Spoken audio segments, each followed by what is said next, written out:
Is your iPhone frozen? Don't worry. In this video, we'll show you how to fix a frozen iPhone. There could be a few reasons your iPhone screen is frozen. It may be because you're running out of storage space, your operating system is out of date, you don't reboot your iPhone enough, or you have problematic apps. Here's how to fix it. First, force restart your iPhone. For an iPhone 8 or newer, press and quickly release the volume up button, then the volume down button. Press and hold the side button. When the Apple logo appears, release the button. If you have an older phone, see the link in the description below for the correct steps.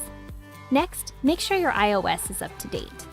On your phone, connect to Wi-Fi. Go to Settings, General, and tap Software Update. If there's an update available, select Download and Install. If it's a storage issue, you'll want to free up some space. You can check how much storage is available by going to Settings, General, and tap iPhone Storage. You'll see what and how much is being stored on your phone. From there, you can delete or uninstall whatever you feel is not being utilized. If none of that works, it may be time to reach out for reinforcements. For professional help fixing your tech, visit Asurion.com. And don't forget to like and subscribe to our channel for more tech tips.